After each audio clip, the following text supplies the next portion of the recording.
Hey there, everyone. Thanks so much for joining us here on Wave Now's podcast. We should talk about it. I'm Myra Ansari with Dr. Stephen Taylor from U of L Health Peace Hospital. So September is Suicide Prevention Month, and we have talked about the importance of talking about suicide, resources that are out there for you before, but we want to talk about it again because it's so important. Several months ago, we lost a fellow coworker here at Wave to suicide, and it was heartbreaking for us. And although we talk about it all the time, it became very real, and the impacts of it became very real. And I don't think we can talk about it enough, right, Dr. Taylor? I think that's true. I think that's very true. And one of the tragedies of suicide, well, there's a lot of tragedies of it, but one of the things that I was thinking about as you were doing the intro is the fact that, suicide, people who commit suicide often feel that they don't really have an impact, or it won't have an impact on the people around them, which is, I don't think, ever true. No. I think there's always an impact. And so I think whenever we're talking about suicide, we can't avoid talking about the survivors, people who survive it, people who are left behind, like you all losing a colleague to suicide. There's a lot in there for us to talk about. It's a lot. And I wish that the people who were contemplating these thoughts would know how much they are valued, how much they are loved, how much of a loss there would be if they decided to carry something out like this. And I know that many of you who are joining us right now on this stream, maybe you've been impacted by suicide. If you want to share your story, please do so here on the stream. Sometimes that ability to talk about it takes that weight off. And a lot of people, that thought has crossed their mind. Mm-hmm. And it's a really tough thing to deal with. Yeah. I think the ability to talk about it is always a crucial piece for us to consider and think about. Years ago, there was a study done at the University of Louisville looking at suicides and what percentage of people who had successfully committed suicide had actually sought help or gone to a psychiatrist or a hospital or whatever for help. So they looked at 100 cases from the coroner's office here in town. And of the 100 cases, only 2 of them had ever sought mental health treatment in the past. Only 2 of the 100 that have ever sought treatment. The other 98 had never been in treatment, never sought help, never attempted suicide before, and they had completed the suicide.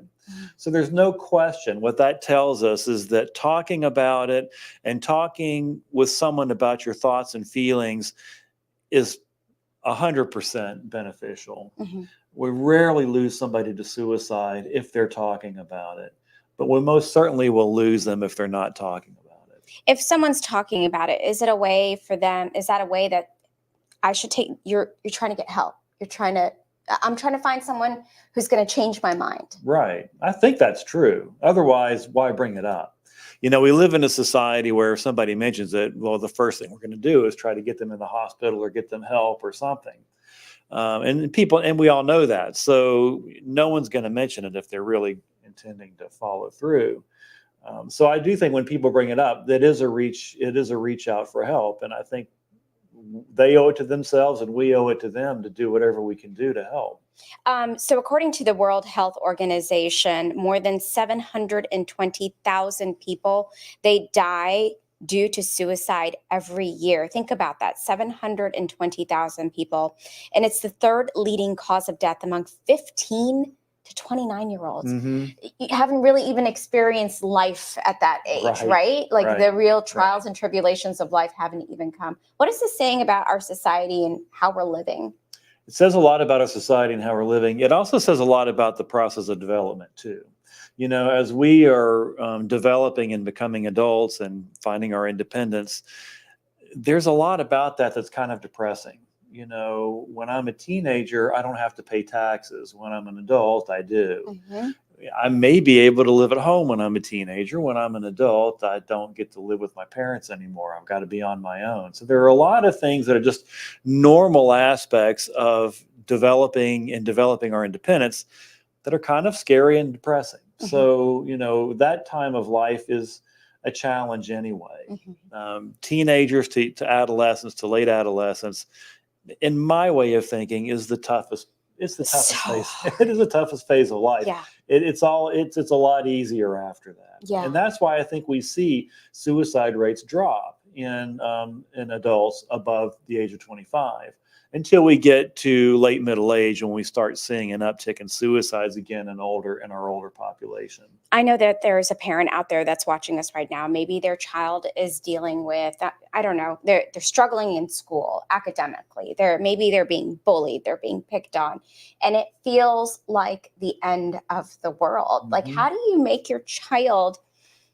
realize, okay, I know that you're struggling. I know that maybe they have expressed something negative like suicide. What do you do? Mhm. I think the first thing is to be open and listening and hearing what they say and hearing where they're coming from and making sure that they're heard. That's important. I think one of the things that study I mentioned a few minutes ago tells us is that being heard is very beneficial and helpful. And feeling like you're being heard is helpful and beneficial. So when we hear our youngsters talking about suicide, the most important thing we can do is create a safe space for them and to be open and to hear them. Mhm. That's I think the most important first thing we can give them. Mhm. So after I've done that as a parent, I've listened and I'm concerned. What do I do next? Well, so you've listened to them, you're concerned about them, you're showing that you care, and they can sort of give you the lead on where to go next. What if they're like, Mom, Dad, I don't want to talk to anybody. I don't need to talk to a therapist. I've got this. Yeah. Um, Well, I've never imagined a teenager exactly. say that. That doesn't happen. That never happens. Yeah. Well, I think, being open and saying, we're always here. We're always going to be here. You need to know that we're always going to be here, and I will continue to be here. Mhm. And even if that means kind of being in their face a little bit, that's okay. It's okay Yeah. to be pushy about it. Yeah. I mean, it's important. So how does a parent start getting into the path of finding their child, or you're a young adult or any age? Okay, I need to get some help. Where do I go? Yeah. Well, of course, we obviously know the 988. Yes, and I put a link to that here on this That's stream. there. We can always call friends, ministers, if you're involved in faith communities, calling the helplines, calling therapists if you have a therapist, talking to them. University of Louisville, talking to the telehealth medicine option that is now open Mhm. there too. So there are a lot of venues that we can look at. NAMI, the National Alliance for Mental Illness, Mhm. has a web page and that has a lot of local information that you can look at by looking them up too. What is something, Dr. Taylor, warning signs or things that people should be aware of? Changes in behavior, changes in attitude, isolating suddenly. What's also alluded to in that first study that I mentioned a while ago, the people who succeeded in committing suicide were the people who were isolating themselves and not talking about it. So if you've got a kid who's suddenly staying locked in their room, they're isolated, if you can see what kind of social media traffic they're getting or what they're looking at, that can sometimes give you some clues. What are they watching on Instagram? What are they watching on YouTube? Mhm. If there's a sudden change in those patterns or behaviors, that's always something that can be a red flag for mental health issues. Mhm. And how do you approach someone if they start talking about it? Of course, you hope that there's no judgment in it, but Yeah, well, if they start talking about it, that's the first step, because they've already opened the door. I'm depressed. I feel like I don't want to live anymore. That's the bid to let's talk. I think the main thing is to not be afraid to talk about it. I think one of the things that we get ourselves worried about is that if we talk about it or if we talk about suicide, that we're going to somehow put the idea in their mind to kill themselves or how they might do it, and that's not likely at all. They're way ahead of us in terms of what they're thinking anyway. So mentioning it, talking about it, bringing it up is just bringing it out in the open, and it makes it much safer for them and for you if you're just talking. When you hear of someone who took their life by suicide, Dr. Taylor, what's your reaction? What is a normal reaction? What is a Well, I mean, it's great. You're going to grieve. I mean, you're losing somebody. So it's not unusual to feel rage and anger and being Blame. upset, blame. Whose fault is it? I once heard somebody say that suicide is taking the skeletons out of your closet and putting them in somebody else's closet and checking out. And I think there's some truth to that, because a lot of times we take on the burdens of the people who've taken their lives as if somehow that's our burden to carry, as if we're responsible for it. Yeah. And I think the first thing would be to say that you're not responsible for somebody else's suicide. That's in general, that's not going to be the case. We can feel that way. We can blame ourselves. But I think the first piece of it is to recognize it's a decision that the person who's going to take their life makes, and it's not our decision or our fault that they've done that. How much of shame does play into all of this? Well, I mean, shame is the it's the emotion that people who need it aren't going to have, and people who have it don't need it. Shame is one of those things that can really pull us down and burden us with self-blame, self-doubt. It can make us paralyzed and unable or unwilling to think about what's happened, or to be able to start making plans on how to change things. I think when you hear other people who, now that we are more open to talking about, have you thought about suicide? And you'll be surprised at maybe how many people around you say, yeah, I thought about it. I tried it. Thank goodness it didn't happen, or someone stopped me. I think we'll be surprised how many times maybe it's crossed somebody's mind, and you're not sitting there thinking, okay, I'm the only one with these thoughts in my head. That's another part of that self-isolation piece. I'm the only one thinking this way. I'm the only one who feels this way. And that's part of how we can become more insulated against the people around us. And that makes us more vulnerable and puts us in a higher risk category than if we're actually talking about it. I think for sometimes when we hear of somebody committing suicide, it's just, you think, how could they do this? They had it all together. They had a family. They had a job. They had a house. They had food on the table. What was going so wrong in their life that they felt, okay, I've got to do this? That's kind of something that we think a lot.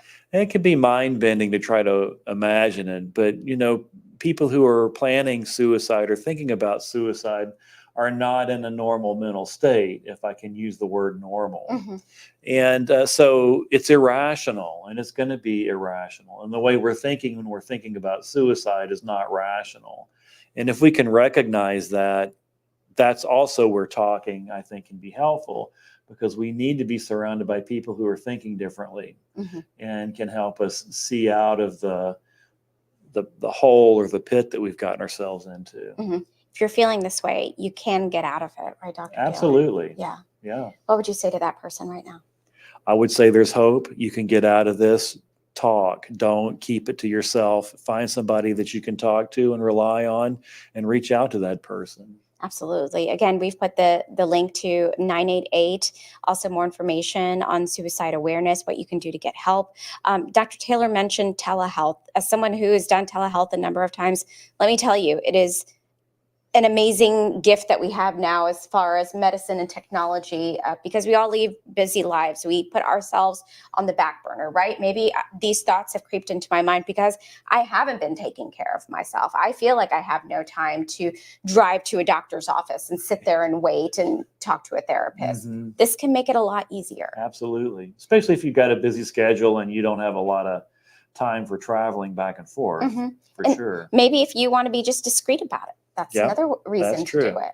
I would say my only sort of caveat on telehealth, I would say, is that if you are going to talk to somebody by way of telehealth, make sure the space that you've chosen to do the therapy in is a space that you feel comfortable and safe in and can talk in. Don't do it at a bus stop. Don't do it in your car while you're driving. Be in a place that's quiet, where you can be relaxed and focus 100% on the work, and not being distracted by something else. And not being worried, I don't want the person behind me to hear what I'm about to say. You need to be able to say what you really feel and think at that moment. So if you're in your home and you can be in a room that can be insulated from the other people that are there. Absolutely. That'll make it much, much better. Dr. Taylor, I always enjoy talking to you, and I know this is something you'll hear us talk about over and over again throughout our podcast series, because it is that important. Yeah, absolutely. It's one of those things that we should. It's the silent killer that we should spend a lot more time talking about and understanding and keeping open for dialogue. Absolutely. All right, Dr. Taylor, anything that I didn't ask you that you want folks to know about today? Just keep the communication lines open. Yeah. That's the main thing. Yeah. All right, Dr. Taylor, thank you so much. Always Thank great to you. talk with Good you. to talk to you. I'm Myra Ansari with Dr. Taylor for We Should Talk About It. Have a great day.